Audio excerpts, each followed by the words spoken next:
Assalamu alaikum wa rahmatullahi wa barakatuh. I am Zahra and I am here with another video to help you make better sense of the curriculum so that you can teach effectively with an Islamic vision. So today I want to talk to you about 3 Islamic objectives that you should be including in any topic that you teach or any unit study that you do.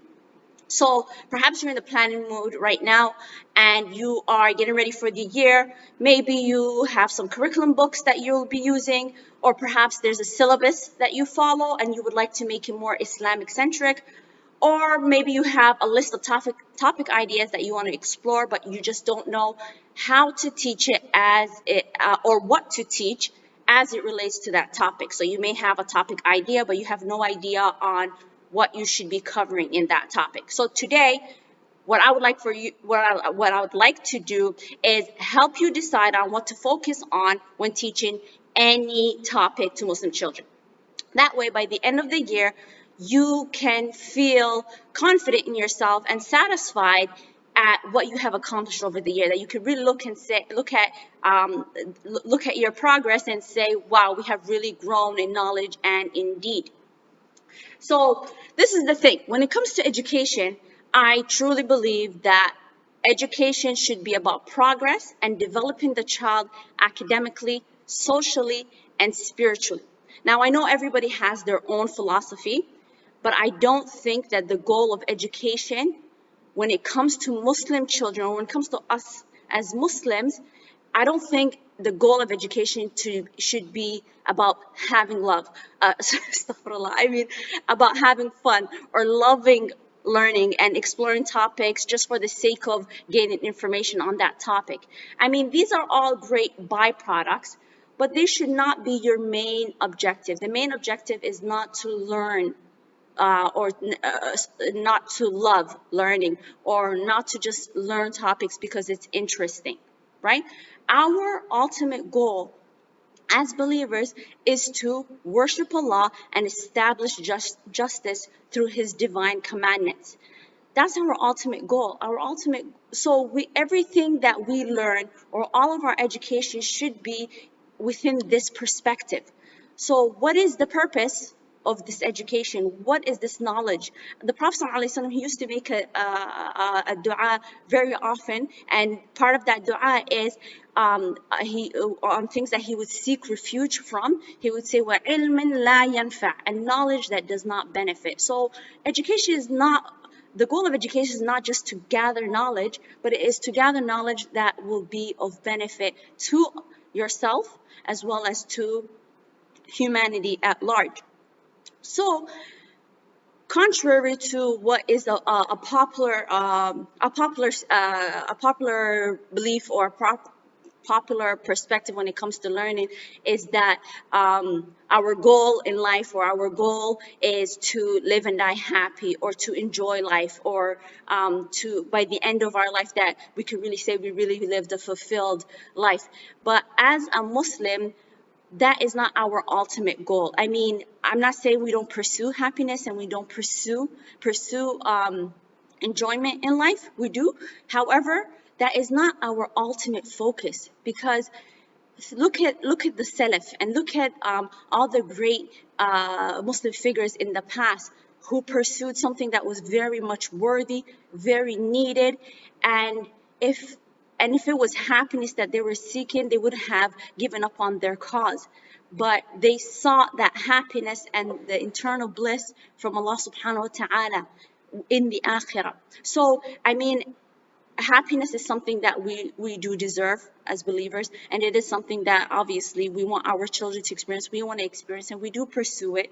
However, it is not our ultimate goal. So I want you to keep that in mind when you are thinking of educating. So it's not just about preparing the child for a fun and happy time. Those are byproducts. So what should your goal be? What should be the objective be then, if that's the case? There should be 3 things that you should seek when teaching any topic or unit.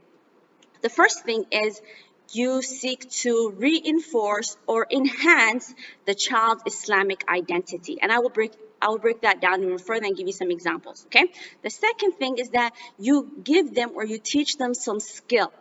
that will make them independent and self-sufficient, either in their learning journey or financially in the future, so that that can be useful to them. So that could be an academic skill. In this case, if you're teaching children and this is education, a school kind of thing, then yeah, you obviously want to give some academic skills, but also you want to teach some life skills as well. And the third thing is you want to inspire righteous actions. So inspiring righteous actions could be in character development, or it could be in producing something that is beneficial for mankind. Now, nowadays, we have people with tons of education and knowledge, but they are empty inside. Or they are rotten at core. Or even worse, they've become further from Allah. And that's because of spending hours a day getting a secular education that is not nurturing them and giving them a perspective, an Islamic perspective, by which to live their life according to. So we want to turn that around and give our children and give our students a purpose for their learning that is connected to their purpose as Muslims and their purpose on this earth, which is to worship Allah subhanahu wa ta'ala and establish justice through His command.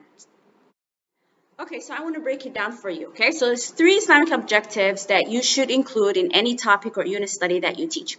The first one is to enhance their Islamic identity. And that could be done through either strengthening their iman in Allah or their conviction of Allah, teaching them certain acts of worship as it relates to the topic, or teaching them the ways of knowing and understanding the world, or the ways of doing certain things. Okay, so I'll give you an example. Let's say you are teaching a unit on plant life or animal life. Okay, regardless of what animal it is. Now, what you would want to do is you want to, through the wonders of this particular animal, or through the wonders of the life cycle of a plant, you can use this as an opportunity to show them how life works and how the resurrection will be and how Allah subhanahu wa ta'ala creates life. Or when it comes to the study of animals, some of these animals, subhanAllah, whether it's a predator or a prey, have amazing qualities and amazing features that are suitable for that animal, depending on their habitat or the climates that they live in, or their role as a predator or their role as a prey. And this, subhanAllah, just increases your conviction of the existence of Allah and the greatness of Allah and His design. So this can be an angle by which you direct the child as you're teaching. Another example is, let's say you are teaching a unit on baking, for example. Okay, my daughter, she said that this year I asked her, what topics would you like to cover, and she said cooking. So now I have to think of a way that I can integrate this point in our lesson. So there are many ways that I can address this. Okay, it could be about studying foods, studying different foods and how crops and how they grow, and how Allah subhanahu wa ta'ala has created the earth and the vegetation in a way that sustains us so that we are able to worship Him. I address it from that angle. I can also include an aspect of healthy eating and nutritious reading nutritious labels and things like that, and understanding what a healthy diet is. And the angle would be to, I can address it from the angle of being a strong believer, or eating what is halal and tayyib. I can cover what are halal foods and what are haram foods. So these are ways where I can integrate things that will enhance the Islamic identity of the child. So even something that is so like simple, it seems fun, it just seems that there's no way to integrate Islam. Actually, there is, because you can also teach the etiquettes of eating. How do you eat when you eat in a group? As the Prophet ﷺ said to Anas ibn Malik, Ya ghulam, sammillah, say Bismillah, kul biyaminik, eat with your right hand, and kul mimma yalik, eat with what is closest to you. So there are many angles of addressing it for a topic just like that as well. One topic that we will be doing is an all about me topic, and I don't even like the term all about me, because I don't like I don't like that term, but it is called All About Me. And the angle that I will be addressing it from is all about you, so that my daughter can understand herself and her role in the world as a unique individual who has her unique personalities. But what really matters is the character, and that at the end of the day, she is a servant of Allah subhanahu wa ta'ala. And then this unit will lead into another unit, which is all about us, and it will be a geographical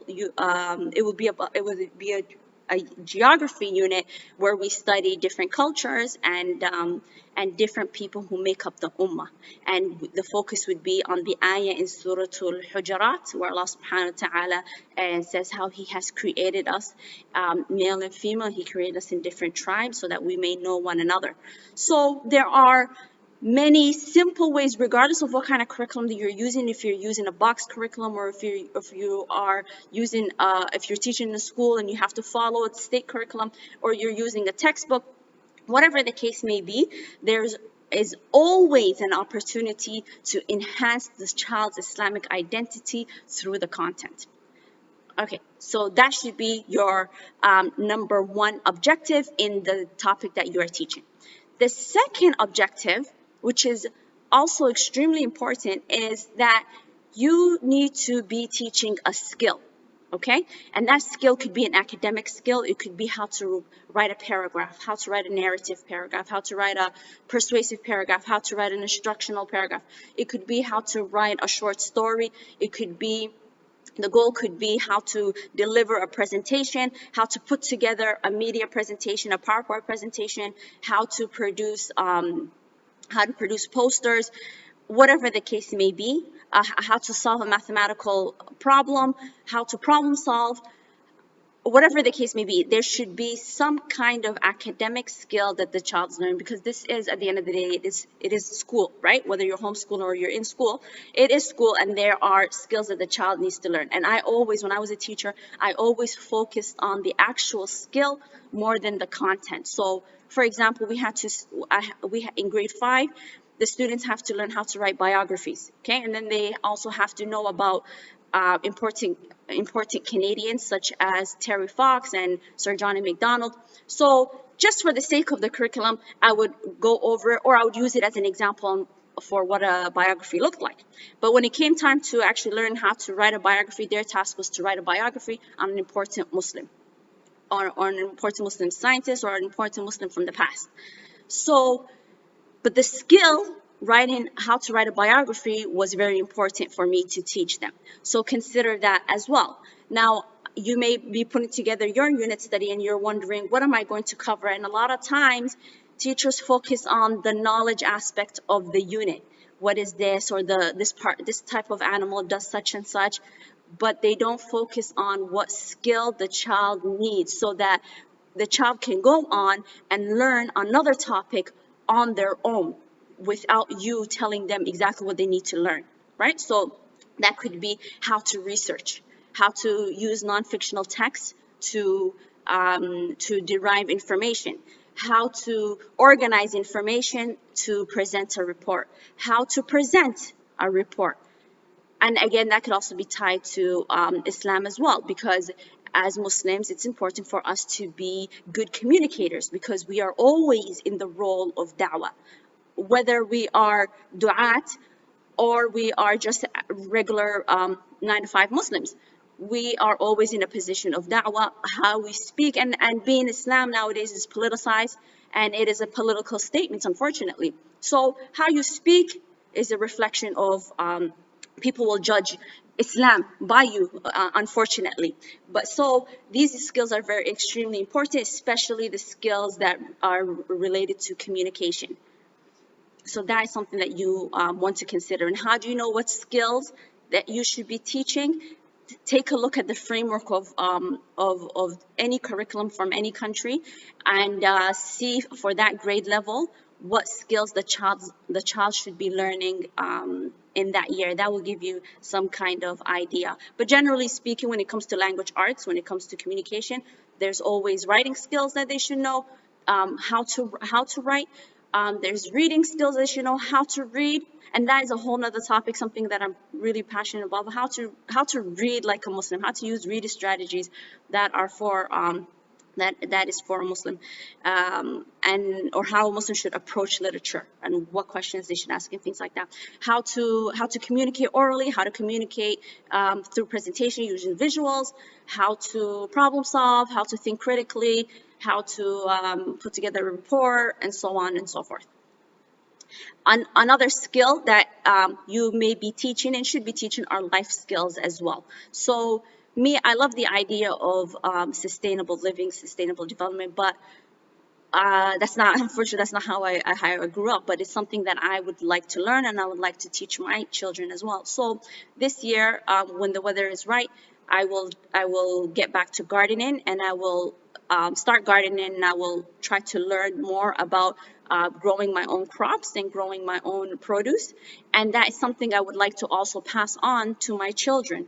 So I hope to do a unit on that as well. So this will be also an important skill that they can learn, how to grow your own food. Similarly, we may do a unit on life in the desert or desert living, and through that, I would hope for us to learn how to survive in the desert, or how to survive in the desert, like when you go camping and so on. Yes, I'm not a camper. I wish I was, but it's something I would like to learn. Okay, so that's the second thing. So what did I say? I said the first thing is that your objective should be to enhance their Islamic identity. The second thing is that you should be teaching some sort of academic or life skill that will make them independent learners, or it will make them independent in the future financially.